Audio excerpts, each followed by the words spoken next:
चक्रे योगमायामुपाश्रिता भगवान् पिता रात्रि।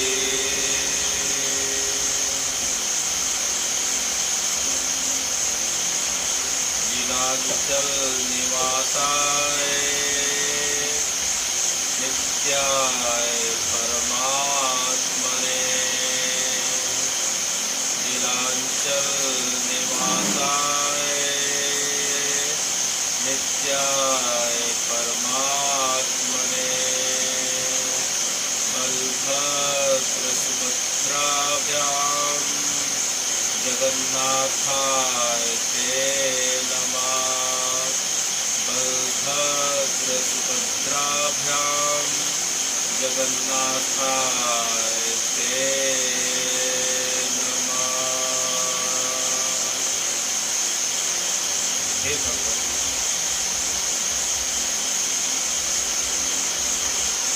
जिस प्रकार से हमने गुरु की कथा में सुना है कि अलग अलग युगों में इस मृत्यु लोक में आपके अलग अलग वैकुंठ होते हैं। जिस प्रकार से जब सतयुग आता है तो सतयुग का वैकुंठ श्री बद्रिका आश्रम या बद्रीनाथ धाम कहलाता है। त्रेता युग जब आता है, जब आप राम जी के रूप में आते हैं तो आपका वैकुंठ जो है रामेश्वर नाथ के रूप में, रामेश्वर के रूप में आता है। द्वापर युग में भगवान का जो वैकुंठ है वह द्वारिकापुरी के रूप में आता है। उसी प्रकार से जब कलिकाल का समय आता है तो हे भगवान, आप जगन्नाथ जी के रूप में श्री जगन्नाथपुरी में निवास करते हैं। अर्थात आप जो है ये बद्रिका आश्रम में रहकर तप करते हैं। अगर आपकी कोई आपसे दिनचर्या पूछे, हे भगवान, हे श्री हरि, आपकी नित्य की दिनचर्या क्या होती है, तब भगवान बताते हैं कि जो है मैं बद्रिका आश्रम में रोज सवेरे का जो है समय रहता है, वहाँ मैं तप करता हूँ। अलकनंदा में स्नान करके मैं तप करता हूँ। अच्छा, इसके पश्चात जो है रामेश्वर नाथ में जाके, रामेश्वरम में जाके मैं पूजा करता हूँ। वहाँ जाके क्या करता हूँ? पूजा करता हूँ। इसके पश्चात जो है द्वारिकापुरी में जाके मैं जगत का राजकाज करता हूँ। और जो है जगन्नाथपुरी में जाके इसके पश्चात जो है मैं प्रसाद का आनंद लेता हूँ, अर्थात महाप्रसाद ग्रहण करता हूँ और विश्राम करता हूँ। तो इस प्रकार से भगवान जो है चारों स्वरूपों में, चारों धामों में, जिसे धरती का वैकुंठ कहा गया है, चारों जगहों पे अपनी लीला को प्रदर्शित करते हैं। बद्रिका आश्रम में भगवान तप कर रहे हैं, रामेश्वरम में भगवान पूजन कर रहे हैं। रामेश्वरम में जाएंगे तो वहाँ 22 कुंड बने हुए हैं। 22 कुंड में भारत के विभिन्न तीर्थों का, गंगा, यमुना, सरस्वती, सिंधु, कावेरी से लेकर सभी तीर्थों का जल वहाँ है। तो भगवान 22 तीर्थों के जल से रामेश्वर नाथ का, शिव जी का अभिषेक करते हैं, पूजन करते हैं, तो रामेश्वरम में भगवान पूजन करते हैं। द्वारिकापुरी में भगवान जो है राजकाज का कार्य करते हैं, और इसके पश्चात जगन्नाथपुरी में आके भगवान जो है प्रसाद ग्रहण करते हैं, जिसे महाप्रसाद कहा जाता है, और जो है विश्राम करते हैं। जो हे भगवान, कलिकाल का जो वैकुंठ है वह श्री जगन्नाथपुरी कहा गया है। तो जगन्नाथपुरी में भगवान की सशरीर उपस्थिति की बात कही जाती है। बाकी भगवान के जो धाम है वो उस जगह पे विग्रह में ऊर्जा है ऐसा माना जाता है, लेकिन संपूर्ण ऊर्जा संपूर्ण कला के साथ भगवान सशरीर दारू ब्रह्म के रूप में, अर्थात नीम की लकड़ी के काष्ठ निर्मित रूप में भगवान जो है जगन्नाथपुरी में निवास कर रहे हैं। और भगवान हमारे जैसे मनुष्यों के जैसे अपनी लीलाओं का प्रदर्शन भी कर रहे हैं। जिस प्रकार से किसी व्यक्ति की जन्म होता है, जन्म होने के पश्चात उसके शरीर की अवस्था होती है, बाल अवस्था, युवावस्था, वृद्धावस्था, अंत में उसे अपने शरीर को छोड़ना पड़ता है। उसी प्रकार से जगन्नाथपुरी में अगर हम जाते हैं तो जगन्नाथ जी का जो है प्रागट्य होता है, अर्थात जन्म होता है। जगन्नाथ जी की अवस्था कभी 18 वर्ष कभी 25 वर्ष की रहती है।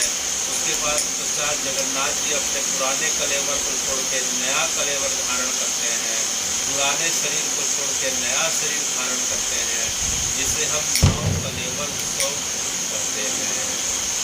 हे भगवान, जगन्नाथ जी का जो प्रागट्य का दिवस है, स्नान पूर्णिमा का दिन जब आता है, वह दिन जो है जगन्नाथ जी का जन्म दिवस या प्रागट्य दिवस कहलाता है।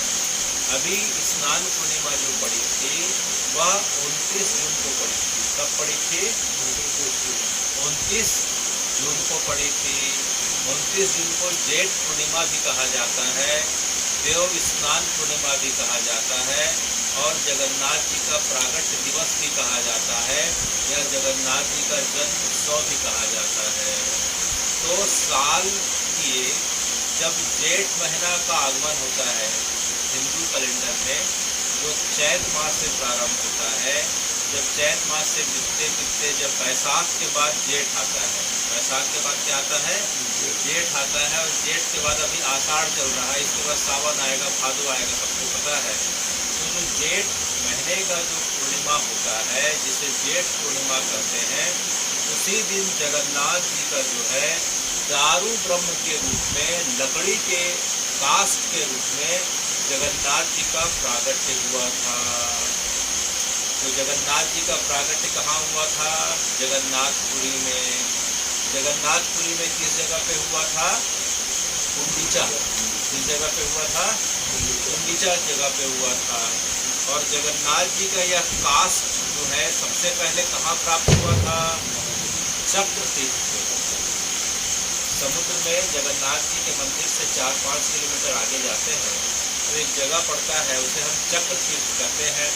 उसी चक्र तीर्थ पे जो है जगन्नाथ जी का यह काष्ठ का स्वरूप, अर्थात जो है नीम के लकड़ी का स्वरूप पाया था। और उस जगह पे इंद्रदम्युम्न राजा को भगवान का स्वप्न आदेश हुआ था कि हे राजा, हे रानी, तुम दोनों की इच्छा है कि मैं तुम्हें पुत्र रूप में प्राप्त हूँ, और तुम दोनों मेरा पुत्र के रूप में जो है भजन सेवन करो।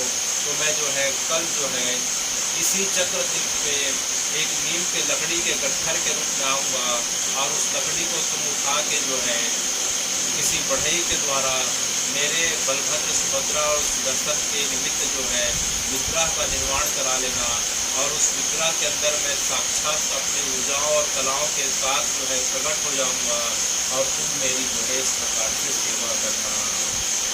तो दूसरे दिन जो है राजा रानी अपनी प्रजा और मंत्रियों के साथ जाते हैं, चक्र तीर्थ में जाते हैं। चक्र तीर्थ में जाते हैं, सवेरे से दोपहर हो जाता है, फिर देखते देखते लकड़ी का गट्ठर आता है, नीम का लकड़ी का गट्ठर आता है। उसे उठाने का प्रयास करते हैं बहुत ज़्यादा प्रजा के लोग, मंत्री लोग, लेकिन वह गट्ठा लकड़ी का अपनी जगह से हिल नहीं पाता है। फिर आकाशवाणी होती है कि मैं जिसके लिए आया हूँ उसी के हाथ से उठूँगा। तो राजा ने जैसे ही लकड़ी के काष्ठ के गट्ठे को हाथ लगाया, वह रुई के समान हल्का हो जाता है और उसे राजा अपने महल ले जाता है। इसी बीच जो है विश्वकर्मा जी बढ़ई के रूप में आते हैं और जो है बोलते हैं कि मैं जो है इसका मैं मूर्ति का निर्माण करूँगा। लेकिन उसने एक शर्त रखी थी, हमने सुना कि मैं मूर्ति का निर्माण 21 दिनों में करूँगा। तो 21 दिनों तक जो है यह दरवाज़ा और तुम्हारे महल का दरवाज़ा बंद रहना चाहिए। मेरा दरवाज़ा कोई खटखटाएगा नहीं, कोई खोलने के लिए बोलेगा नहीं, मुझे किसी प्रकार से बाधा नहीं पहुँचाएगा। तो राजा रानी जो है उसकी शर्त को स्वीकार कर लेते हैं और जो है इधर लकड़हारा बढ़ई अपना जो है मूर्ति निर्माण का कार्य प्रारंभ कर लेता है। धीरे धीरे जो है 10 दिन बीत गए। रानी गुंडीचा को बड़ा आश्चर्य होता है कि यह न खाते हैं, न पीते हैं, न किसी से बात करते हैं, अकेले कैसे बनाते होंगे। 11वें दिन राजा से पूछी कि मुझे संशय हो रहा है। पहले तो रोज खटखट की आवाज़ आती थी, अब तो मंदिर के अंदर से खटखट की आवाज़ भी नहीं आ रही है। पहले खांसने की आवाज़ आती थी, चलने की आवाज़ आती थी, अब किसी प्रकार की आवाज़ नहीं आ रही है। 12वें दिन रानी का चिंता और डर और जो है बढ़ने लगा। 13वें दिन रानी को कहीं लगने लगा कि कहीं भूख प्यास के मारे जो है बढ़ई की कहीं मृत्यु तो नहीं हो गई, कोई सांप तो नहीं काट दिया, कहीं बेहोश तो नहीं हो गए। राजा मना करते रहे, लेकिन 14वें दिन जो है रानी से रहा नहीं गया। रानी ने दरवाज़ा को धक्का देकर तोड़ दिया और जो है अंदर प्रवेश कर गई। अंदर प्रवेश करती है तो वहाँ बढ़ई था, ना और कोई था, बस जो है 4 मूर्तियाँ जो है खंडित अवस्था पे बनी पड़ी थी। यह देख के जो है राजा रानी को बड़ा दुख हुआ। इन्होंने मुझसे 21 दिनों का समय मांगा था, हमने 14वें दिन आज्ञा को उल्लंघन करके दरवाजे को खोल दिया और भगवान का स्वरूप जो है बुरा बन गया और बढ़ई भी चले गए। अब हाय हाय, अब जो है भगवान के स्वरूप का निर्माण कौन करेगा। तो अत्यंत ग्लानि में भर के राजा रानी जो है पश्चाताप करने के लिए समुद्र में जाके आत्महत्या करने जा रहे थे। तभी आकाशवाणी होती है कि हे रानी, हे राजा, तुम लोग किसी प्रकार का शोक मत करो, यह मेरा कलिकाल का जो है वास्तविक स्वरूप है। इसी रूप में मैं प्रकट होना चाहता था। तो हे भगवान, यह आपका कैसा स्वरूप है ये हमें समझ में नहीं आ रहा है। ना आपके हाथ ठीक से दिखाई पड़ रहे, ना आपके पैरों की बनावट पता चल रही, आँखों में पलक दिखाई नहीं पड़ती, कान ठीक से निर्मित नहीं है, इतना बड़ा गोल गोल चेहरा लिए हुए हैं। आपका स्वरूप तो हम देखते हैं, आपका स्वरूप में कोई सुंदर सुंदर आपकी चतुर्भुजाएं होती हैं। किसी भुजा में आप जो है शंख धारण करते हैं, किसी में चक्र, किसी में गदा धारण करते हैं। तो हे भगवान, आपके हाथ है ना पैर हैं, ये हमसे बड़ा अपराध हो गया, कृपया क्षमा करें और हम इस शरीर को त्याग करके जो है हम अब नया शरीर धारण करके पुनः तप करेंगे और पुनः आपको पाने का प्रयास करेंगे। तब पुनः आकाशवाणी हुई कि हे गुंडीचा, ये कलिकाल का मेरा वास्तविक स्वरूप है। इसी स्वरूप का दर्शन मैंने नारद जी को दिया था। अच्छा भगवान, आपने नारद जी को दिया था, कब दिया था? तो भगवान ने फिर जो है बड़े विस्तार से कथा सुनाई, जिस कथा को हम 2-3 वर्षों से सुन रहे हैं कि किस प्रकार से जो है द्वारिका के महल में रुक्मणी जी और रोहिणी जी के माध्यम से भगवान की 16,108 रानियों ने ब्रजरस की चर्चा सुनने की इच्छा करी। जब रोहिणी मैया जब भगवान के ब्रजरस की चर्चा प्रारंभ करी तो उन्होंने एक शर्त रख दिया था कि भगवान की जब चर्चा होगी तो जो है एक शर्त है कि सुभद्रा, तुम महल के दरवाजे पे गेट पे खड़े हो जाना और किसी भी जो है कुछ भी हो जाए, कृष्ण और जो है बलराम यहाँ के भगवान की ब्रजरस की चर्चा को सुन न पाए तो सुभद्रा जो है गेट के बाहर खड़े हो जाती है महल के दरवाजे के पास और इधर ब्रजरस की चर्चा प्रारंभ होती है। जैसे ही रास पंचाध्याय प्रारंभ होता है, श्रीमद् भागवत के 10वें अध्याय के 29वें से 33वें अध्याय को रास पंचाध्याय कहा जाता है और रास पंचाध्याय को भगवान का हृदय कहा जाता है। उसमें से जो गोपी गीत का जैसे गान प्रारंभ होता है, जो भगवान की आत्मा कही जाती है, जैसे रोहिणी मैया ने गोपी गीत का प्रसंग प्रारंभ किया, यह बात जो है द्वापर युग में भगवान जो है जब अपने महल के बाद निकल के जब अपने राज दरबार में बैठे हुए थे, जिस जगह पे द्वारकाधीश का मंदिर है, यह आवाज़ उनके कान में चले जाती है। बलभद्र और जो है कृष्ण के कान में जैसे ही गोपी गीत का प्रसंग चले जाता है, उनके शरीर में अष्ट विकार आने लगते हैं, उनके जो है होंठ थरथराने लगते हैं, आंखों से सूर्य कैवलम धारा बहने लगती है, हाथ पैर कांपने लग जाते हैं, होंठ खड़े होने लग जाते हैं, रोम रोम खड़े होने लग जाते हैं, गला रूंधने लग जाता है, उन्हें मूर्छा आने लगती है, उन्हें देश काल परिस्थिति का ध्यान नहीं रहता है। उनकी अवस्था को देख के जो है उनके रथ के सारथी दारुक उन्हें बैठा के राजमहल से महल की ओर लाने लग जाते हैं। महल के पास आके जो है सुभद्रा मिलती है। सुभद्रा उन्हें महल के अंदर जाने के लिए मना करती है कि जो है भाभी ने मना किया है भैया अंदर जाने को। तो जो है कृष्ण और बलराम महल की दीवार पे कान लगा के जो है कथा को सुनने लगते हैं।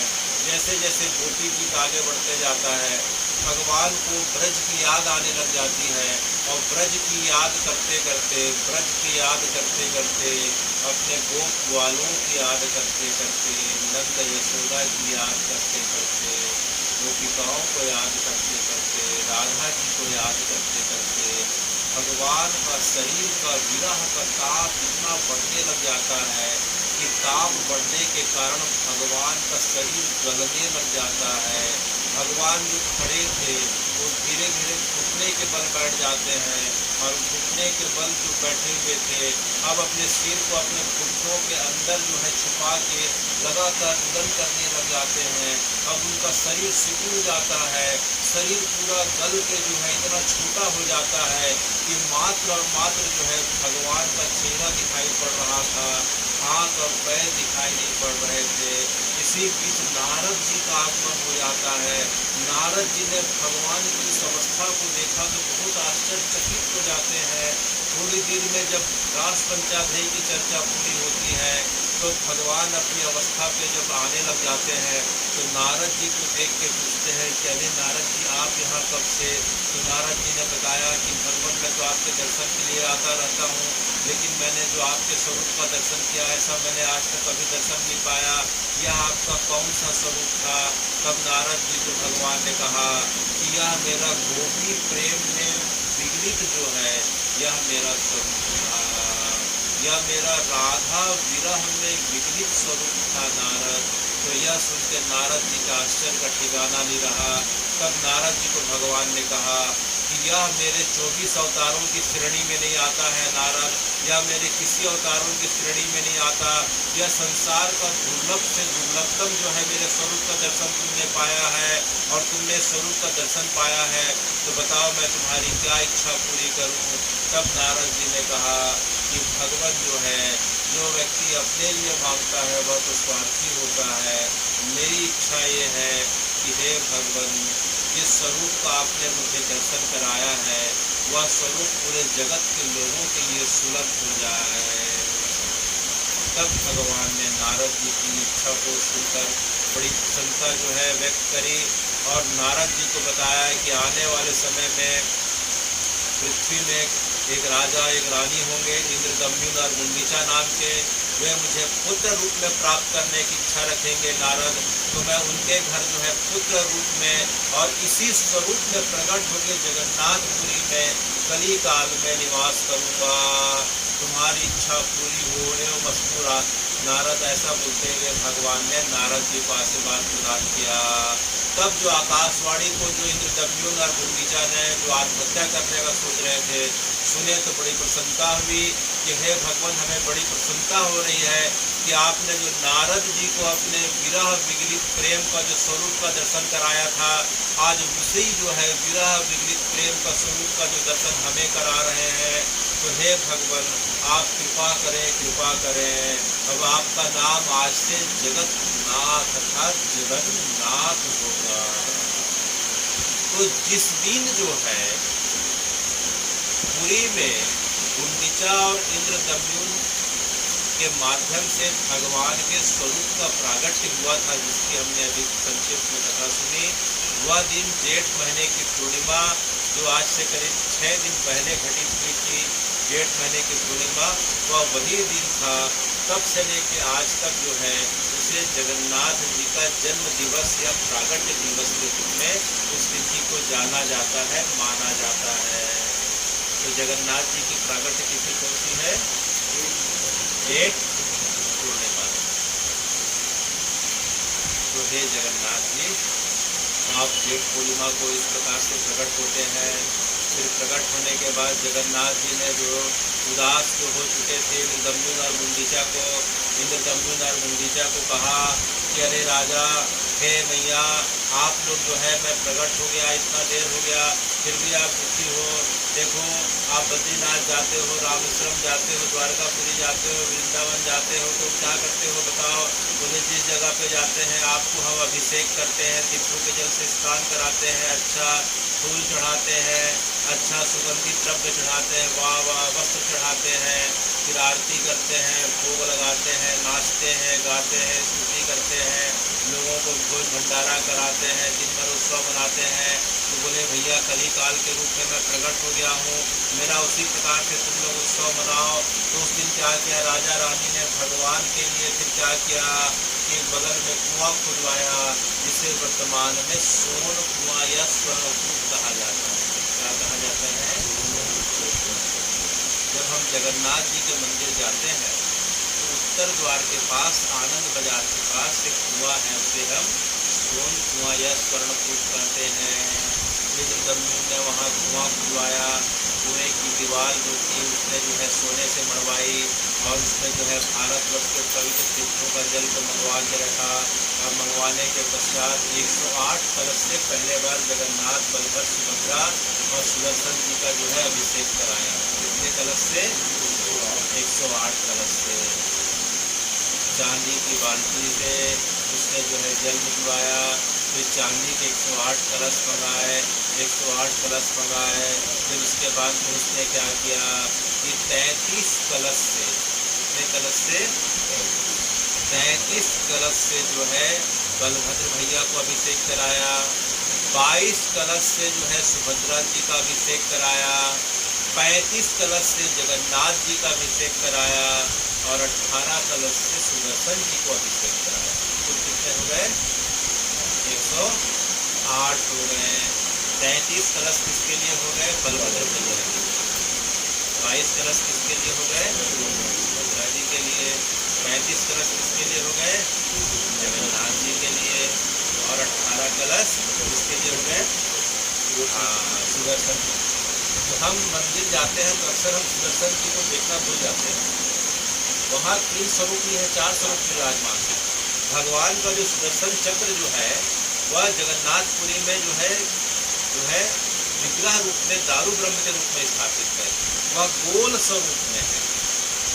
जैसे ऊपर में देखेंगे तो जो सुदर्शन चक्र दिखता है, लेकिन जब मंदिर के अंदर जाएंगे तो जगन्नाथ, बलभद्र, सुभद्रा जी के बगल में इधर जो है रहते हैं, कौन रहते हैं? हमारे सुदर्शन चक्र रहते हैं। तो भगवान की जब पाहंडी होती है, जब भगवान को जो है वर्ष में 2 बार, कितने बार? 2 बार अपने गर्भगृह से बाहर निकाला जाता है। पहला बार जो है जेठ पूर्णिमा को निकाला जाता है, जिसे स्नान पूर्णिमा कहते हैं, जिसके बारे में अभी हमने सुना। और उसके बाद जो है 15 दिनों के बाद 16वें दिन भगवान को पुनः बाहर निकाला जाता है। आषाढ़ द्वितीया का समय आता है, जिसे हम क्या कहते हैं? रथ यात्रा कहते हैं।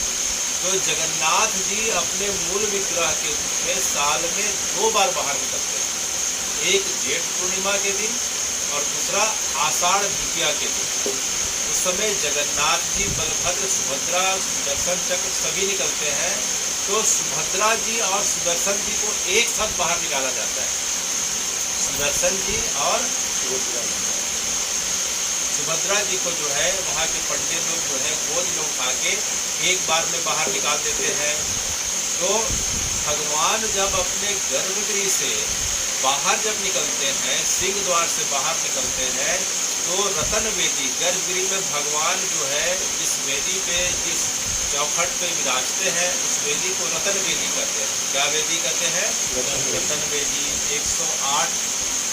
1 लाख 8 शालिग्राम शिलाओं से निर्मित है।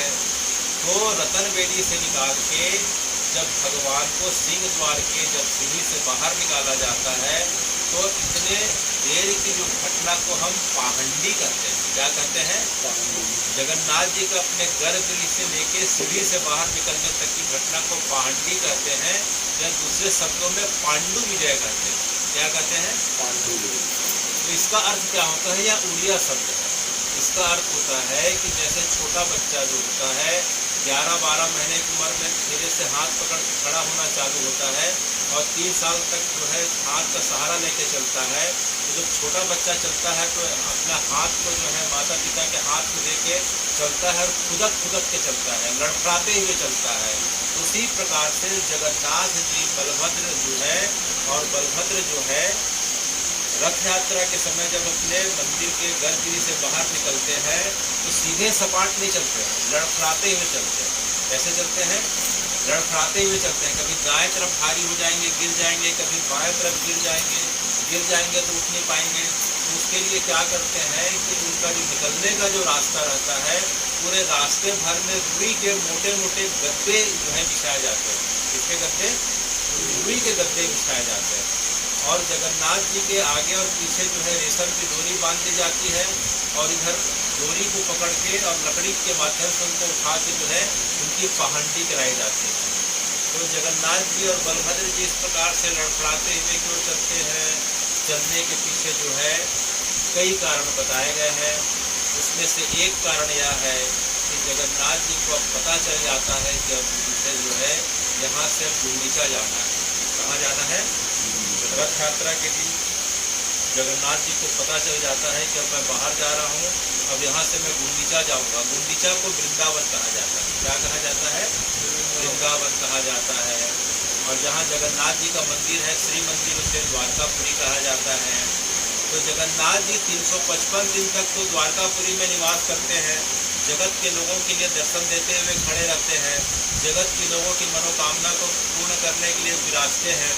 लेकिन जो है 355 दिन आते आते जगन्नाथ जी का जो है विरह इतना बढ़ जाता है कि कब मैं वृंदावन जाऊंगा, कब यमुना जी के किनारे जो है गौचारण की लीला करूंगा, कब गिरिराज धरण के चरणों में जाऊंगा, कब अपने बाल गोपालों से मिलूंगा, कब गोपियों का संग करूंगा, कब नंद यशोदा बाबा के हाथ का मक्खन खाऊंगा। तो भगवान का विरह इतना बढ़ जाता है कि अपने शरीर का जो है उन्हें होशो हवास नहीं रहता है। जब व्यक्ति के अंदर जब शरीर का होश हवास या चेतना कम हो जाती है तो वह लड़खड़ाने लगता है। तो वृंदावन के विरह में डूब जाने के कारण जो है भगवान जो है लड़खड़ाते हुए चलते हैं। इसलिए दोनों तरफ से जो है पंडे लोग उनको संभालते हुए चलते हैं और भगवान बार बार गिरते हैं, कभी दाएं गिर जाते हैं, कभी बाएं, कभी आगे तो कभी पीछे। तो भगवान के श्री अंग को चोट मत पहुँचे, उन्हें किसी प्रकार से पीड़ा मत पहुँचे करके रुई के मोटे मोटे गद्दे बिछाए जाते हैं। तो भगवान जो है इस प्रकार से जो है बाहर निकलते हैं। और एक दूसरा कारण जो है कि भगवान जो है 355 दिनों तक क्या होता है कि भगवान को रोज वहाँ 6 टाइम जो है रोज भोग लगाया जाता है, 56 भोग लगाया जाता है।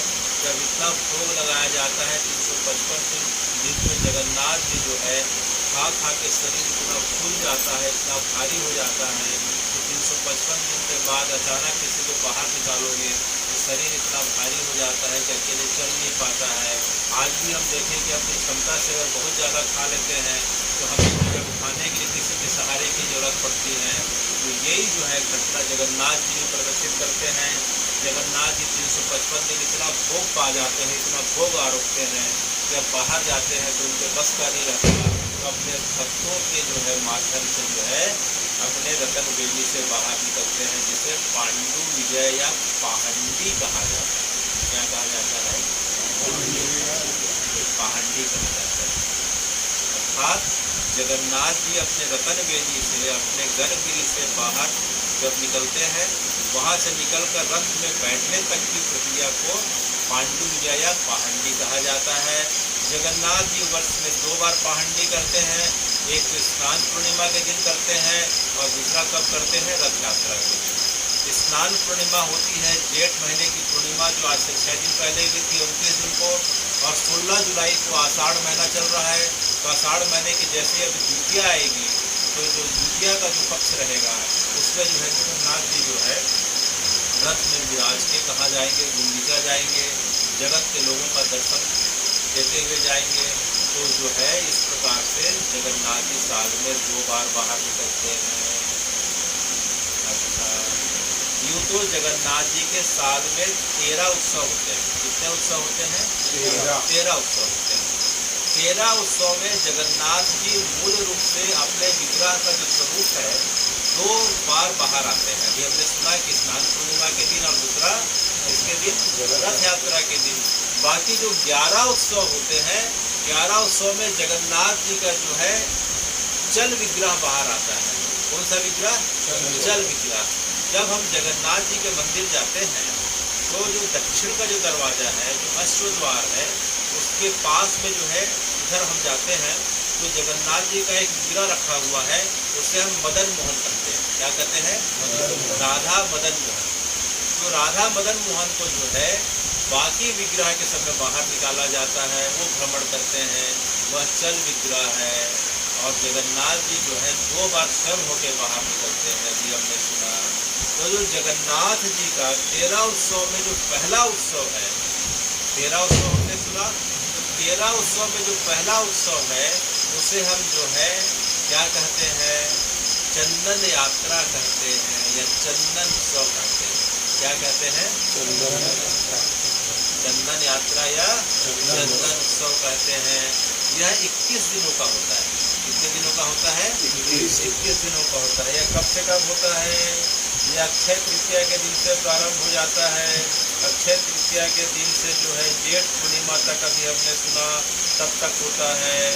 वैशाख महीना में अक्षय तृतीया पड़ती है, परशुराम जयंती। उस दिन से जगन्नाथ जी का जो है चल विग्रह जो है मदन मोहन देव जी को बाहर निकाला जाता है और वहाँ से नरेंद्र सरोवर ले जाया जाता है। कहाँ ले जाया जाता है? नरेंद्र सरोवर ले जाया जाता है। तो जगन्नाथ जी का जो चल विग्रह जो है राधा मदन मोहन, उनके साथ जो है सीताराम जी का भी उत्सव विग्रह रहता है। और थोड़ा दूर आगे जाते हैं तो जगन्नाथ जी के साथ में 5 सखा हैं। कितने सखा हैं? 5 सखा हैं। जगन्नाथ जी के सखा हमेशा उनके साथ रहते हैं।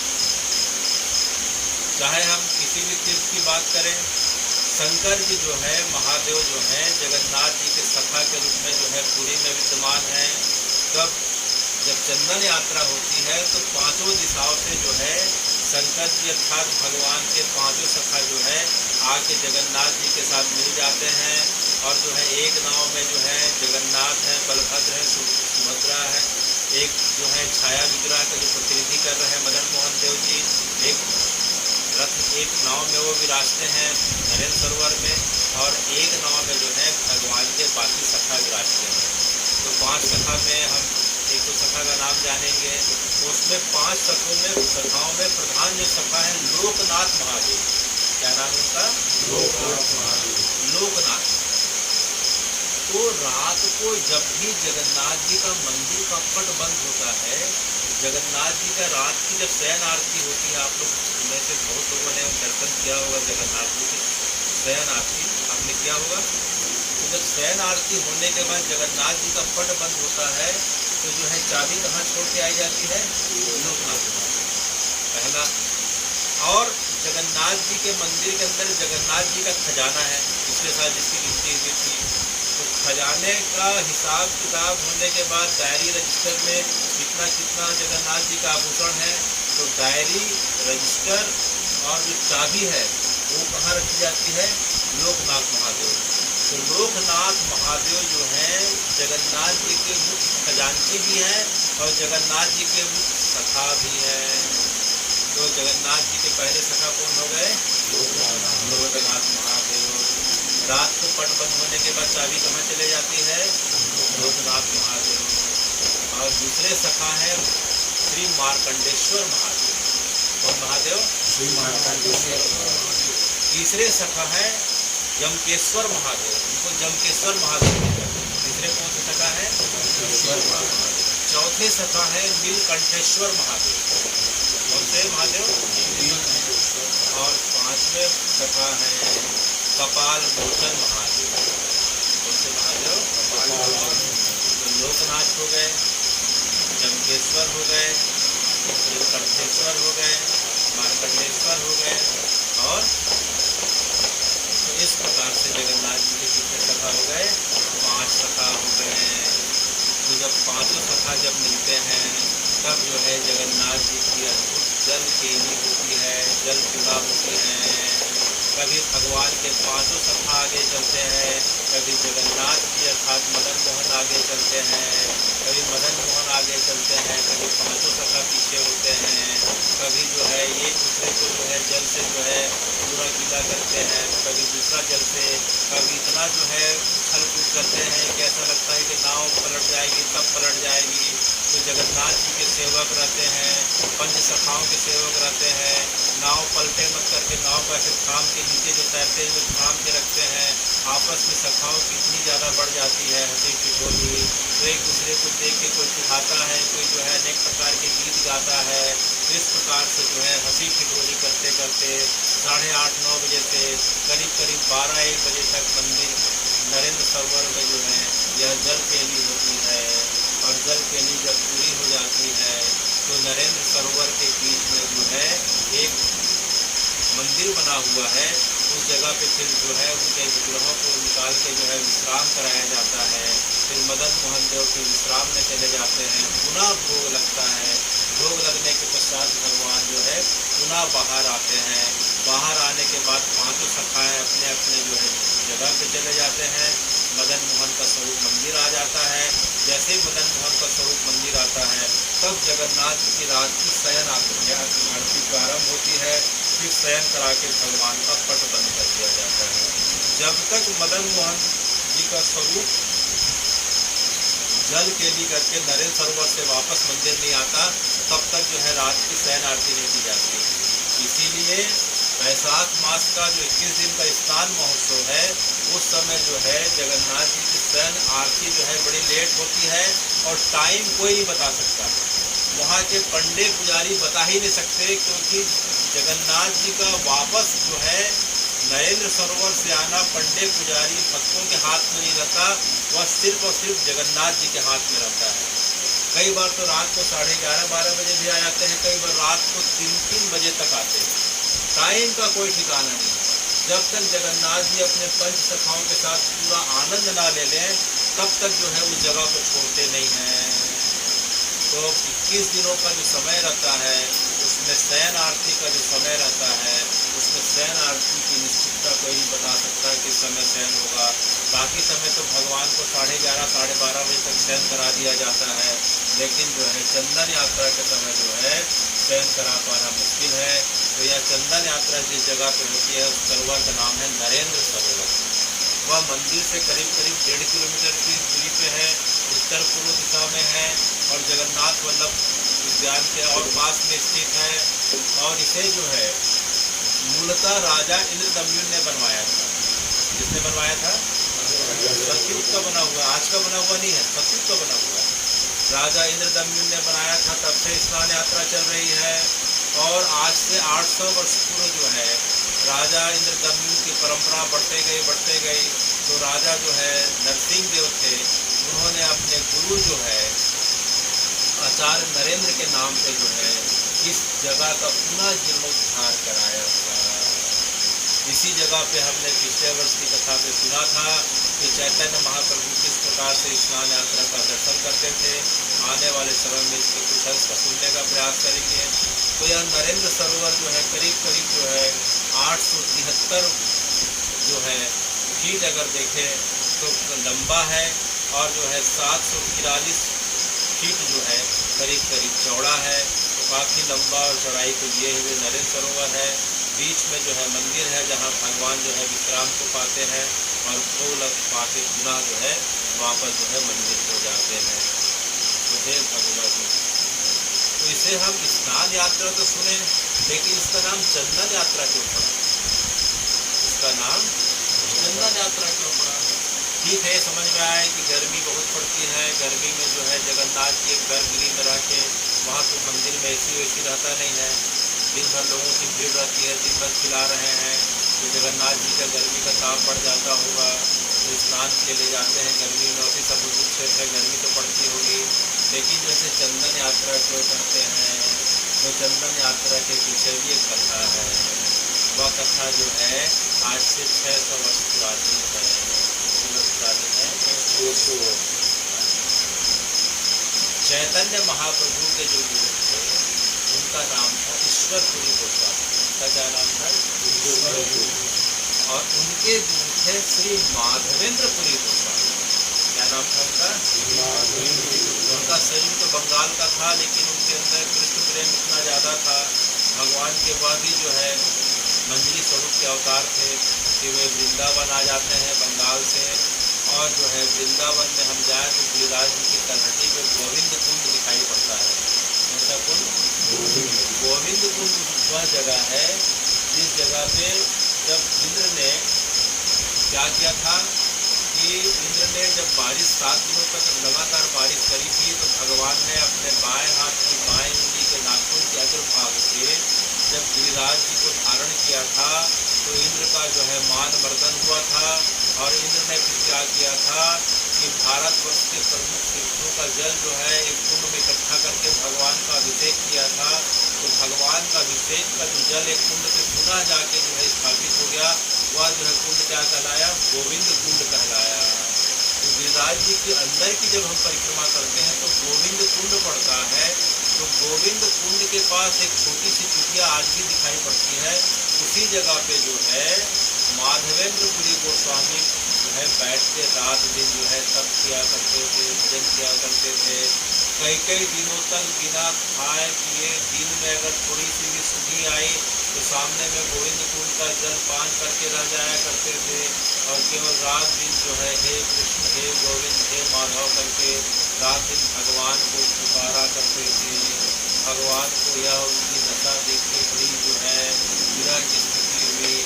भगवान ग्वाल के रूप में आके उन्हें रोज दूध पिलाया करते थे अपने हाथ से। कभी पता नहीं चलने देते थे कि भगवान स्वयं आके दूध पिला रहे हैं। भगवान जो है जब बीमार पड़ते थे तो उनके शरीर को गोविंद कुंड के जल से उठा के जो है पोछा लगाते थे, शरीर को पोछा करते थे। बीमार जब पड़ते थे तो उनके हाथ पैरों को दबाया करते थे। और रोज जो है उन्हें किसी न किसी रूप में जो है कि मैं बगल के गांव का जो है ग्वाला का बेटा हूँ, आप जो है ये ग्रहण कर लीजिए, मेरी माँ ने एक दिया है ये ग्रहण कर लीजिए। इस प्रकार से भगवान उनसे रोज मिलने के लिए आया करते थे। एक दिन जब जो है माधवेंद्रपुरी रात को सो रहे थे तो भगवान ने उन्हें स्वप्न दिया कि हे माधवेंद्रपुरी जी, मैं 5000 वर्षों से गिरिराज जी में दबा पड़ा हूँ, मुझे जो है यहाँ से निकालिए और मेरा जो है इस प्रकार से जीर्णोद्धार कराइए। अच्छा प्रभु आप किस जगह पे हैं? तब भगवान ने स्वप्न में उस जगह का दर्शन कराया। तो माधवेंद्रपुरी सवेरे उठते हैं, 2-4 गांव वालों को ले जाते हैं और जाके देखते हैं कि वही जगह है जिस जगह पे भगवान ने बताया था। और उसकी मुख्य पहचान वह बताई थी कि गिरिराज की पहाड़ी के ऊपर वो जगह होगी और वहाँ जो है एक श्यामा गाय जो है वहाँ जो है दूध दे रही होगी, अर्थात दूध पिला रही होगी, शिला का अभिषेक कर रही होगी। तो माधवेंद्रपुरी गोस्वामी जी देखते हैं वहाँ श्यामा गाय है और दूध लगातार जो है इस प्रकार से निकल रहा है। गाय की परिक्रमा करते हैं, भगवान का नाम उच्चारण करते हुए शिला को हटाते हैं। तो सबसे पहले भगवान के बाई हाथ का दर्शन होता है। धीरे धीरे जो है बड़े भाव के साथ हटाते हैं। फिर भगवान के सिर का दर्शन होता है, फिर मुख का दर्शन होता है। देखते देखते भगवान का विग्रह प्रकट हो गया। तो वही विग्रह जो है गोवर्धन नाथ या वर्तमान में श्रीनाथ के नाम से जाना जाता है।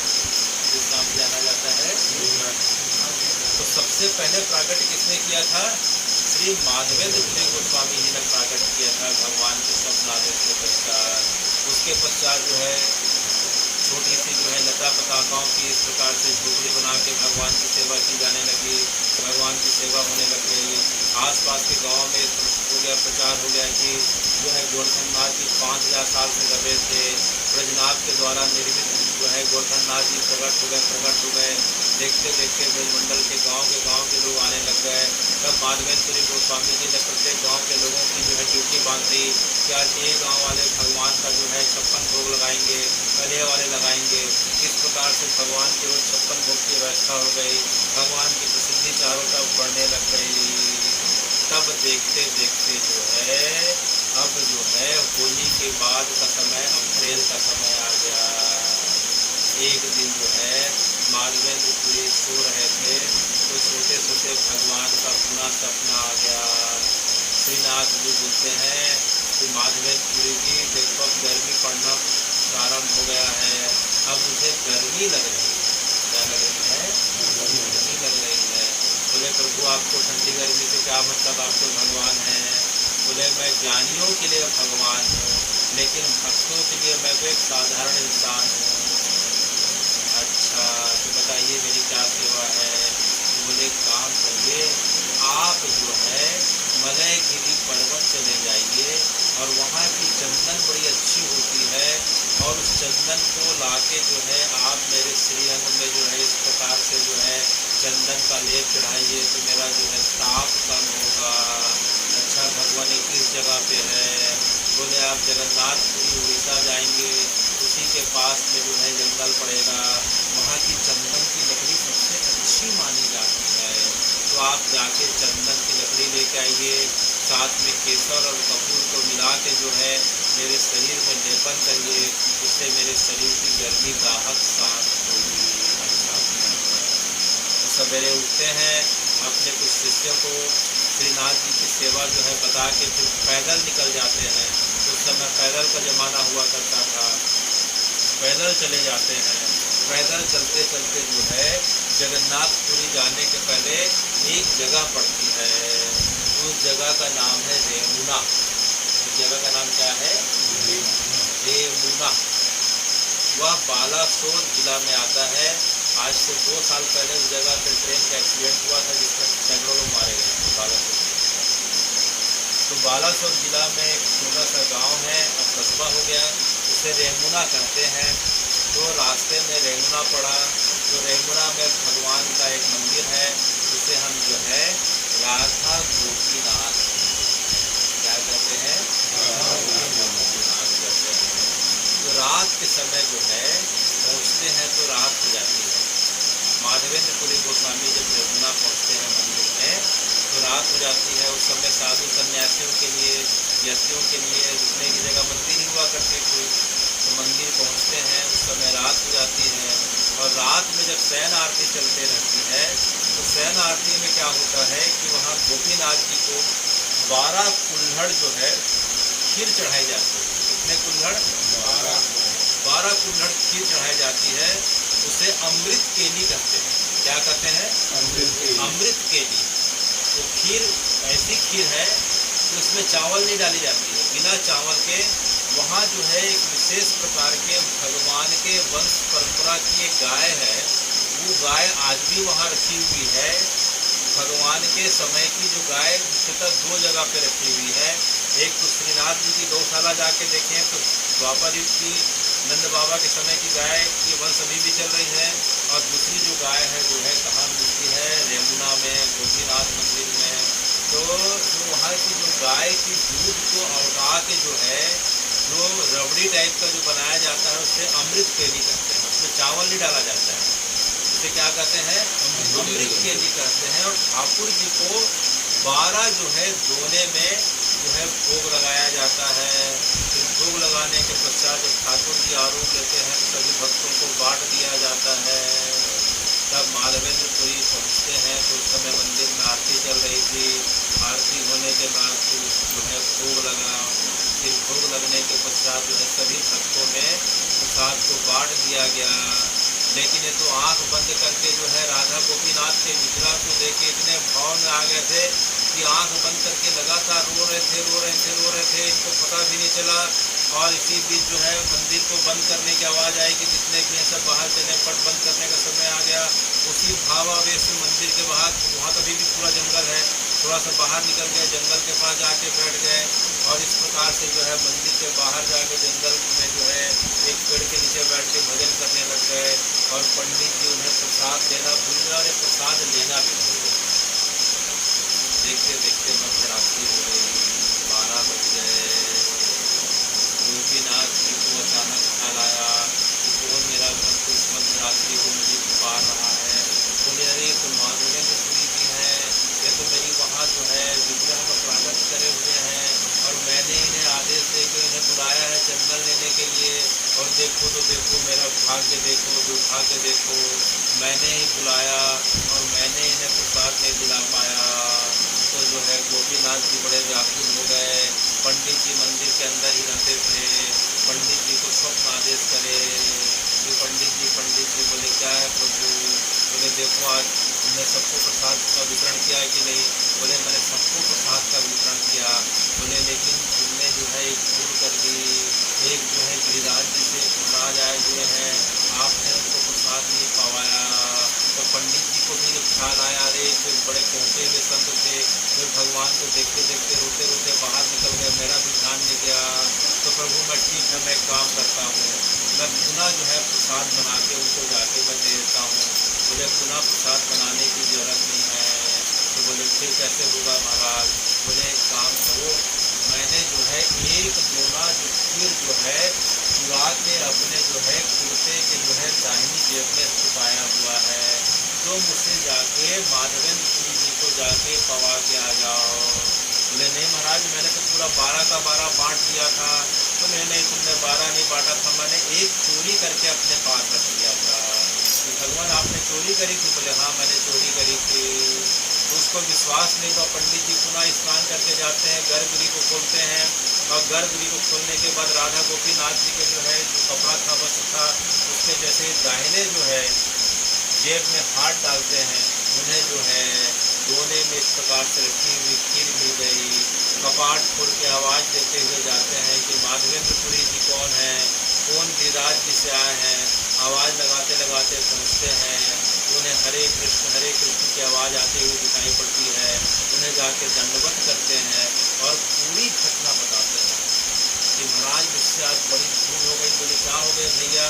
बोले आज आप आए थे, मैं ध्यान नहीं दे पाया, उसके बाद अमृत केली का वितरण का समय आया तो भी से मुझसे भूल हो गई, और इस भूल के कारण जो है आज स्वयं जो है गोपीनाथ जी आज रात को आए थे, और रात को आने के पश्चात जो है उन्होंने मुझे बड़ी फटकार लगाई। अच्छा तो खीर कहाँ से मिली भैया? बोले खीर मैंने नहीं बनाई, न मैंने रखी, वह खीर तो आपके लिए गोपीनाथ जी ने चुरा के अपने पाकिट में रख ली थी। अच्छा, इस प्रकार से जो है जैसे ही खीर का पहला जो है कौर उन्होंने जैसे ही अपने अंदर जो है ग्रहण किया भगवान का नाम लेते हुए, उन्हें साक्षात राधा गोपीनाथ के प्रकट स्वरूप में दर्शन हो गए। और दर्शन होकर देखते हैं तो देखते क्या है, अरे तो राधा गोपीनाथ नहीं है, ये तो साक्षात जो है सीताराम है। और है सीताराम। महाराज जी मुझे समझ में नहीं आ रहा है कि आप तो बोले कि राधा गोपीनाथ जी हैं, राधा गोपीनाथ जी ने प्रसाद भेजा है, जैसे ही आपने प्रसाद दिया मुझे तो सामने में सीताराम जी मुस्कुराते हुए दिखाई पड़ रहे हैं। बोले अरे ये तो राधा गोपीनाथ जी हैं। बोले नहीं, कभी जो है सीताराम जी मुस्कुराते हुए पंडित जी की तरफ माधवेंद्र की तरफ इशारा करते हैं। माधवेंद्र पुरी जी दौड़ के जाते हैं, उनके एक एक श्रीअंग को स्पर्श करते हैं। ये सीताराम जी के देखो धनुष है, तीर है, बाढ़ है, मुकुट है। बोले महाराज ये तो सीताराम जी हैं। तब पंडित जी को ख्याल आया, तब उन्होंने अपने गुरु से कहानी सुनी थी। बोले जो है माधवेंद्र पुरी जी आपका कहना सही है, ये गोपीनाथ जी मूल रूप से सीताराम जी हैं। बोले कैसे सीताराम जी हैं? तो बोले बैठिए पहले आप प्रसाद पाइए।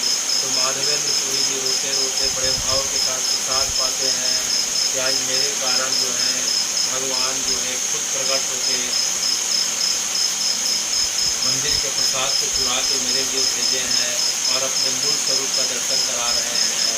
तो जब उन्होंने प्रसाद पा लिया, पूजा कर लिया, तब पंडित जी ने उन्हें बताया कि देखिए जिसे हम गोपीनाथ समझते हैं वह मूल रूप से जो है राम जी है। अच्छा वह कैसे? बोले वह ऐसे कि राम जी को वनवास हो गया था, 14 वर्ष का वनवास हो गया था, तो 11 वर्ष तक वो चित्रकूट में थे। तो चित्रकूट में जानकी जी के साथ थे। तो एक बार जानकी जी जो है वहाँ संतों की सभा में बैठ के राम जी के बारे में सुन रही थी। तो संत लोग चित्रकूट के बता रहे थे कि जो राम जी हैं साक्षात श्री हरि विष्णु जी के अवतार हैं। इनका सतयुग में जो है बद्रीनाथ के रूप में, विष्णु के रूप में जो है अवतार होता है। त्रेता में ही राम जी बन के आते हैं, और जब इनको वनवास लीला करनी होती है तो जानकी और लक्ष्मण के साथ चित्रकूट में आके 11.5 वर्ष रहते हैं। उसके बाद नासिक पंचवटी दंडकारण्य होते हुए लंका जाते हैं, फिर रावण को उद्धार करके पुनः अयोध्या आते हैं। अच्छा, तब सीता जी ने पूछा कि ये जो मेरे राम जी हैं ये द्वापर में किस रूप में आते हैं? तब वहाँ के साधु संतों ने कहा कि हे जानकी मैया, आपके राम जी द्वापर में बांसुरी वाले कृष्ण के रूप में आते हैं। अच्छा, तो राम जी का स्वरूप जो है द्वापर में कृष्ण के रूप में आता है? बोले हाँ। तब उन्होंने कथा सुन ली। दूसरे दिन राम जी को उन्होंने जो है जैसे ही कंदमूल का भोजन पवाया तो राम जी से पूछते हैं कि हे भगवान, मुझसे आपको एक बात पूछनी है। बोले क्या देवी? बोले आपका जो द्वापर का कृष्ण का स्वरूप होगा मैं उसका दर्शन करना चाहती हूँ। बोले राम जी बोले कोई बात नहीं, इसके लिए मुझे कुछ समय देना पड़ेगा आपको। बोले ठीक है, आपको जितना दिन समय लेना है ले लीजिए। तो राम जी जो है, हम चित्रकूट में जाएं तो कामतगिरी गुफा पड़ती है। कामतगिरी गुफा के इस छोर में जहाँ राम जी रहते थे, तो दूसरे छोर में अकेले जाके गुफा के अंदर जो है एक पत्थर को ले लिए, पत्थर काले पत्थर की शिला को ले लिए और उसे जो है अपने धनुष से और हथौड़ी से जो है इस प्रकार से काट काट के जो है कृष्ण का स्वरूप का निर्माण करने लग गए। ऐसे करते करते बहुत दिन बीत गए। तब जो है सीता जी को लगा कितने दिन हो गए राम जी अपने अभी तक कृष्ण स्वरूप का दर्शन नहीं कराए। तब एक दिन राम जी जो है अपने स्वरूप का जो है निर्माण लगभग 3/4 पूरा हो चुका था, बना के जब वापस चले जाते हैं तो सीता जी चुपके से चले जाती हैं और भगवान के कृष्ण स्वरूप का दर्शन करके अत्यंत प्रसन्न हो जाती हैं। प्रसन्न होकर भगवान के स्वरूप में अभिषेक करती हैं, मंदाकिनी गंगा के जल से अभिषेक करती हैं, फूल चढ़ाती हैं, माला चढ़ाती हैं, भोग धराती हैं। तभी राम जी आ जाते हैं और राम जी को बड़ा आश्चर्य होता है, देवी आप क्या कर रही हैं? बोले मैं आपके कृष्ण स्वरूप का पूजन कर रही हूँ। तो राम जी बोलते हैं तो स्वरूप अभी तक पूरा नहीं हुआ है। बोले पूरा नहीं हुआ है तो और कैसा पूरा होगा? बोले अभी भी इसमें बहुत सारा काम बाकी है। तो सीता जी बोलती है ठीक है, अब काम बाकी है तो आप पूरा कर लीजिए। लेकिन राम जी कहते हैं कि अगर आपके हाथ से स्पर्श हो गया, आपने भोजन पूजन भोग लगा दिया तो अब यही पूर्ण स्वरूप हो गया। तो सीता जी को विश्वास नहीं हुआ। बोले आप पूर्ण स्वरूप का निर्माण कर दीजिए। तो राम जी ने जो है सीता जी की आज्ञा का पालन करते हुए थोड़ा सा उसमें तीर को उकेरा तो उससे फूल बनने लगा। तो यह देख के सीता जी को समझ में आ गया कि यह स्वरूप पूर्ण स्वरूप है। वह स्वरूप जो है आज से 800 वर्ष पूर्व तक चित्रकूट में ही रखा हुआ था और 800 वर्ष पूर्व जो है उत्कल के राजा नरसिंह देव जब चित्रकूट जाते हैं, उन्हें किसी महात्मा के द्वारा जो है यह भगवान का स्वरूप जो है उन्हें प्रदान हुआ और उस स्वरूप को उन्होंने जो है यमुना में ला के जब विश्राम कर रहे थे, उनकी इच्छा थी कि मैं जगन्नाथपुरी में पधराऊँ, लेकिन यमुना में रात को विश्राम करने लग गए। तो रात को भगवान का स्वप्न आदेश हुआ कि मैं इसी जगह पर स्थापित रह के जगत का कल्याण करना चाहता हूँ। तब जो है राजा ने उनके लिए मंदिर बना दिया। तो यह सुन के माधवेंद्रपुरी गोस्वामी जो है अत्यंत प्रसन्न हुए कि मूलतः यह राम जी हैं और जो है कली काल में कृष्ण के स्वरूप में जो है जानकी जी को दर्शन देने के लिए प्रकट हुए हैं। तो वह जगह कौन सी है? यमुना। जगन्नाथपुरी से करीब 255 किलोमीटर की दूरी पे है। 5 से 6 घंटे का समय लगता है। तो यमुना में जो जगह है वह राम और कृष्ण का युगल स्वरूप है, मिलित स्वरूप है। राम जी ने पूरी दुनिया में एकमात्र जगह और एकमात्र विग्रह ऐसा है कि भगवान ने भगवान को स्वयं अपने हाथों से बनाया है। बाकी जगह मूर्ति तो कारीगर ने बनाया है, जैसे जगन्नाथ जी की मूर्ति को विश्वकर्मा ने बनाया है, लेकिन यमुना में जो भगवान का विग्रह है उसे स्वयं भगवान ने बनाया है। इसलिए दुनिया का सबसे दुर्लभतम, दुनिया का सबसे सुंदरतम, दुनिया का सबसे ज़्यादा फलदायक, दुनिया का सबसे ज़्यादा भक्तिवर्धक जो स्वरूप दिखाई पड़ता है वह यमुना में जो है राधा गोपीनाथ का स्वरूप है। तो हे भगवान, उसे गोपीनाथ ना बोलते वर्तमान में क्षीर चौरा गोपीनाथ क्यों कहा जाता है? क्योंकि भगवान तो भक्त वत्सल होते हैं। भगवान क्या होते हैं? भक्त वत्सल होते हैं। भगवान ने अपने भक्त जो है माधवेंद्रपुरी के लिए क्या किया? खीर की चोरी करी और उसे खीर का प्रसाद पवाया तो उसका नाम क्या पड़ गया? खीर चोरा गोपीनाथ। तो जो है कभी दोबारा जब जगन्नाथपुरी जाने का अवसर मिले तो यमुना में जाके राधा गोपीनाथ जी का दर्शन करना चाहिए, खीर चोरा गोपीनाथ।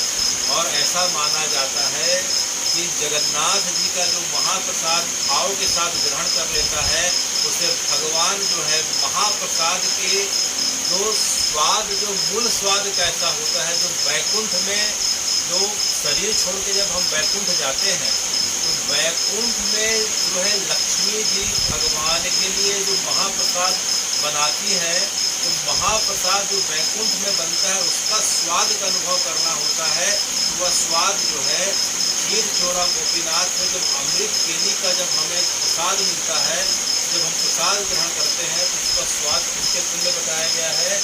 वैकुंठ नाथ जो ग्रहण करते हैं वैकुंठ में उसी स्वाद को ग्रहण करते हैं। तो अमृत केली जो है कभी जाए तो अवसर जब ग्रहण करने का मिले तो जगन्नाथ जी के दर्शन का फल यह मिलता है, जगन्नाथ जी के महाप्रसाद को जो भाव के साथ ग्रहण कर ले तो उस भाव का फल यह मिलता है कि उसे अमृत केली चखने का फल मिलता है। भगवान जगन्नाथ जी के महाप्रसाद ग्रहण करने का क्या क्या नियम है इसके बारे में हम आने वाले समय में सुनेंगे। तो चूँकि अमृत केली का प्रसंग है इसलिए एक दो साधारण नियमों को सुन लेते हैं। जगन्नाथ जी जाएं तो पहला बात कुछ भी हो जाए महाप्रसाद को ग्रहण करना ही है। दिन में जाएं, रात को जाएं, मध्य रात्रि को जाएं, बिना महाप्रसाद ग्रहण करे आ गए तो जगन्नाथ जी के दर्शन का फल शून्य हो जाता है। अधिकांशता क्या होता है, लोग जगन्नाथ जी का दर्शन करके आ जाते हैं, महाप्रसाद की महिमा न जानने के कारण महाप्रसाद को ग्रहण नहीं कर पाते हैं। लेकिन शास्त्र ऐसा बोलते हैं कि महाप्रसाद ही स्वयं जगन्नाथ है, महाप्रसाद ही स्वयं जगन्नाथ है। जगन्नाथ जी का दर्शन नहीं हो पाया तो कोई बात नहीं, जगन्नाथ जी कुपित हो जाए ऐसे कोई बात नहीं, लेकिन महाप्रसाद का अगर व्यक्ति जो है ग्रहण नहीं कर पाता है तो जो है यात्रा की जो है पूर्णता प्राप्त नहीं होती। इसलिए सबसे पहला काम जगन्नाथ जी के दर्शन के पश्चात मंदिर की परिक्रमा के बाद बैठ के जो है क्या करना चाहिए? महाप्रसाद ग्रहण करना चाहिए। तो महाप्रसाद जो है आनंद बाजार में जाके मिलता है, आनंद बाजार में जाके क्रय कर लेना चाहिए। प्रसाद ग्रहण करने के बाद जो है ज़मीन को साफ कर लेना चाहिए। तो एक व्यक्ति क्या है तो अपने लिए जगह को साफ करे, साथ में जो है 4 लोगों की जगह और साफ करे। कितने लोगों की? 4। माने अगल बगल के लोगों की जगह साफ करो, सेवा में आ गया क्योंकि आपके अगल बगल के लोग भी बैठेंगे। उसके पश्चात तीसरा नियम यह है कि अपने महाप्रसाद को ग्रहण करने के पहले 1-2 जरूरतमंद लोगों को महाप्रसाद अपने खर्चे से स्वयं खिलाए। अगर 1-2 लोग अगर वहाँ जरूरतमंद नहीं दिख रहे हैं तो लेके खरीद ले, बाहर में गौ माता को या जो भिक्षा वृत्ति के लिए खड़े रहते हैं उनको महाप्रसाद दे दे।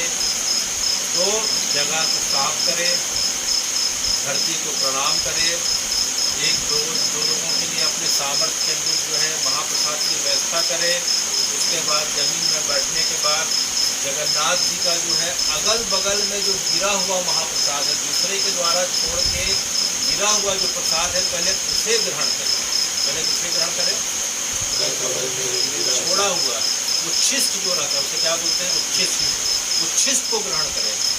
उसके पश्चात जो है जगन्नाथ जी को याद करते हुए, लक्ष्मी मैया को प्रणाम करते हुए, अष्ट जो है भगवान के भक्त हैं 12 भागवत, अभी हम सुनेंगे बाद में, इनको प्रणाम करते हुए हमारे घर परिवार से जो आ नहीं पाए हैं और इसके अलावा जो हमारे पितर जो हैं उनके निमित्त मैं प्रसाद ग्रहण करता हूँ, मेरी तरफ से उन्हें प्राप्त हो, ऐसा पहला कौर को महिमा स्मरण करते हुए फिर ग्रहण करें, तब महाप्रसाद की पूर्णता मानी जाती है। पहले क्या करना चाहिए?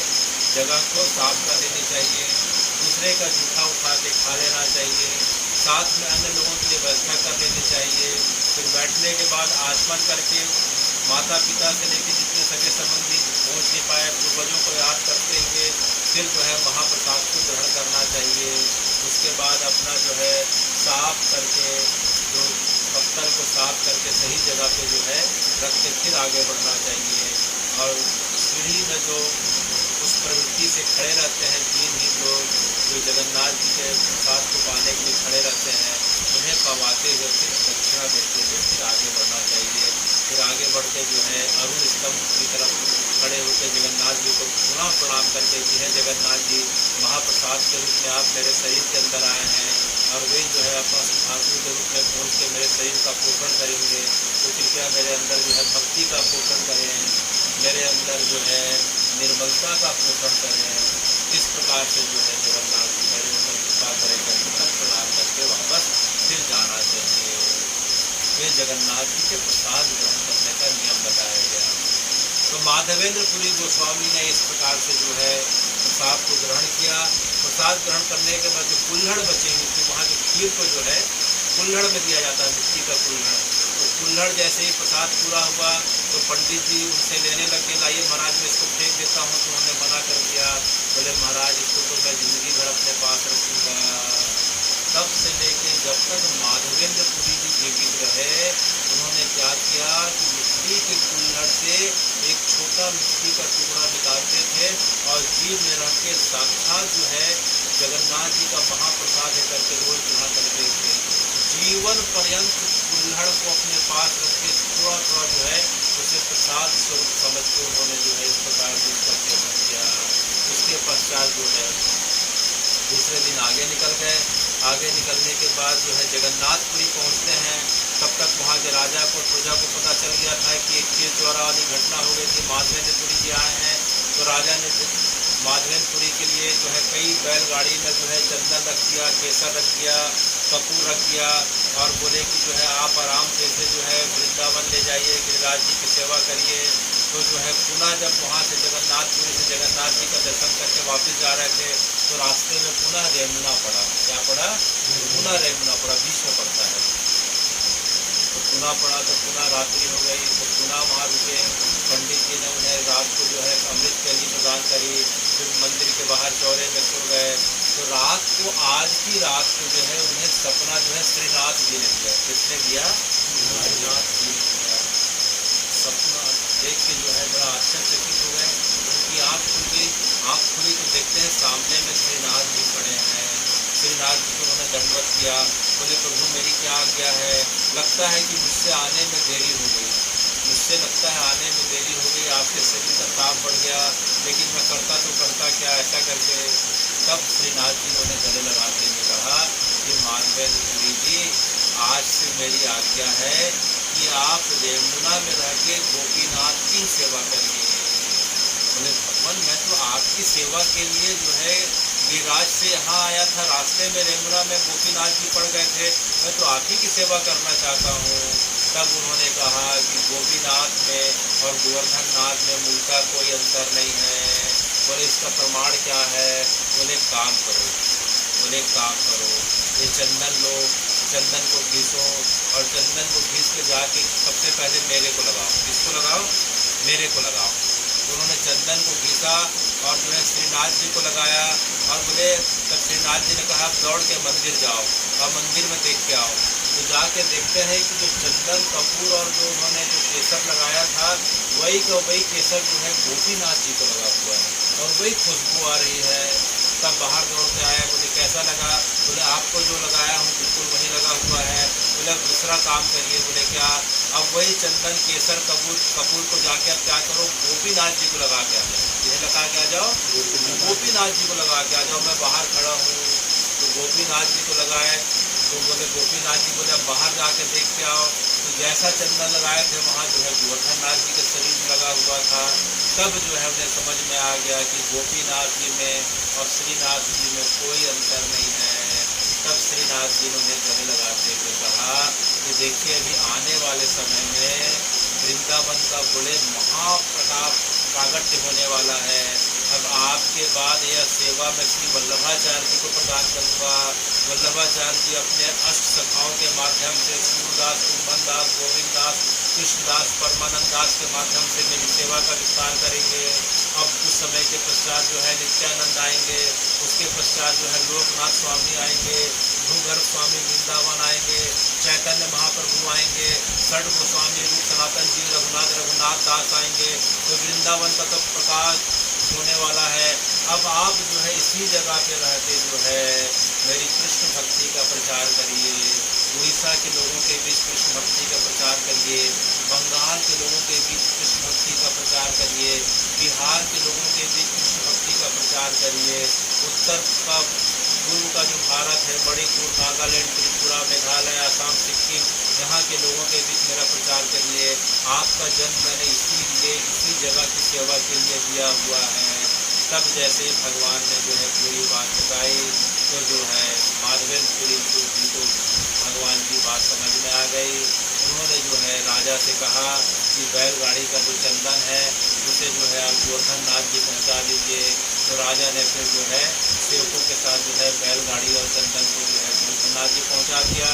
माधवेंद्रपुरी जी जो है जीवन पर्यंत जो है वहीं रहे और शरीर भी जो है उनका जो है एक दिन समय आने पे जो है 1470 ईस्वी में जो है उसका शरीर जो है गोपीनाथ जी में समा गया। जिस प्रकार से हम सुनते हैं कि चैतन्य महाप्रभु का शरीर जो है जगन्नाथ जी में समा गए, उसी प्रकार से जो है माधवेंद्रपुरी जी जो है अपने शरीर जो है गोपीनाथ जी के अंदर समा जाते हैं। उनके पश्चात उनके शिष्य होते हैं, एक एक करके उनके शिष्यों ने भी अपने शरीर को जो है गोपीनाथ में समाविष्ट कर दिया। तब से लेकर वह जगह जो है धरती के अत्यंत दुर्लभ, गुप्त जो है अत्यंत फलदायी जगह बताई जाती है, जिस जगह का निर्माण स्वयं राम जी ने अपने हाथों से किया था और भगवान जो है उस जगह पे तब से लेकर आज तक स्थापित है। तो कभी भी जगन्नाथपुरी जाने का अवसर मिले तो जाके राधा गोपीनाथ जी का दर्शन करना चाहिए और उसके पश्चात जो है अमृत केली का दर्शन करना चाहिए। कि रात की शयन आरती में 12 कुल्हड़ प्रत्येक की आज भी लगती है, उसी परंपरा की गौवंश चल रही है और उसी का जो है जो दूध का जो खीर बनता है वह बैकुंठ के अमृत के समान रहता है, इसलिए अमृत केली कहा जाता है। तो जिस दिन माधवेंद्रपुरी गोस्वामी राधा गोपीनाथ जी को पहले बार चंदन का लेपन करे थे और गोपीनाथ जी के शरीर का ताप जो है कम हुआ था, उन्हें शीतलता प्राप्त हुई थी, वह दिन था अक्षय तृतीया। वह दिन कौन सी थी? अक्षय तृतीया। तब जो है राधा गोपीनाथ जी ने प्रसन्न होकर कहा कि हे माधवेंद्रपुरी जी, जो है आप या कोई भी मेरा भक्त जो है धरती के किसी भी कोने में हो, अगर अक्षय तृतीया के दिन से 21 दिनों तक जो है अपने घर पे रह के पृथ्वी के किसी कोने में मेरे शरीर में चंदन, कपूर और केसर का लेप लगाएगा तो उसे वही फल मिलेगा जो फल आपको मिल रहा है, जो श्रीनाथ जी को जो चंदन का लेप लगाने का फल मिल रहा है। तब से लेके अक्षय तृतीया से लेके 21 दिनों तक भारत के जितने भी गोपाल जी के मंदिर हैं, जगन्नाथ जी के मंदिर से लेकर राधा रमण, बाके बिहारी, राधा वल्लभ, जितने भी मंदिर हैं भारतवर्ष में, वृंदावन में, तब से लेके जो है 21 दिनों तक जो है भगवान को, ठाकुर जी को, गोपाल जी को किसका जो है लेप लगाया जाता है? चंदन का लेप लगाया जाता है।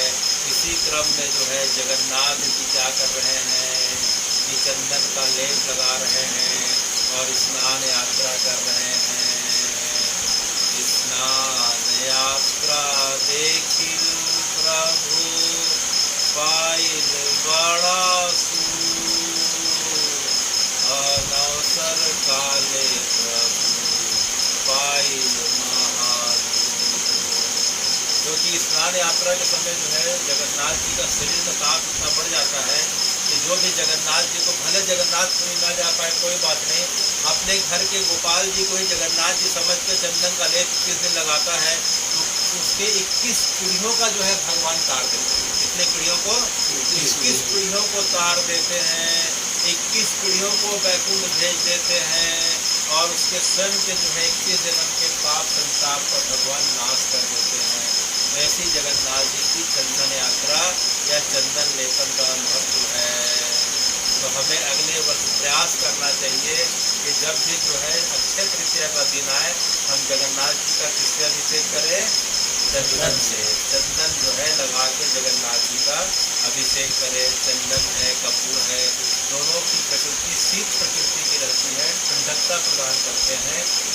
जगन्नाथ जी को ठंडकता मिल रही है, माने जगत को ठंडकता मिल रही है और जगन्नाथ जी का मन ठंडा तो हमारा शरीर का भी जो है मानसिक ताप, मानसिक गर्मी जो है इस प्रकार से कम हो रही है। किसी के शरीर में शारीरिक व्याधि होती है और किसी के शरीर में मानसिक व्याधि होती है। तो मानसिक व्याधि दूर करने का जगन्नाथ जी ने क्या नियम बताया? माधवेंद्र गोस्वामी के माध्यम से अक्षय तृतीया के समय क्या करें? चंदन का लेप करें। लेकिन भगवान अभी अक्षय तृतीया को दोबारा आने में 1 साल बाकी है, तो भगवान काल से परे हैं। भगवान किससे परे हैं? काल से परे हैं। तो भगवान को 21 दिनों तक किसी भी समय में 12 महीना जब भी ऐसा लगे, भगवान को जिस प्रकार से माधवेंद्र पुरी जी का भाव था उसी भाव के साथ चंदन का लेप 21 दिन तक कर देना चाहिए। भगवान उसको उस रूप में भी स्वीकार कर लेते हैं।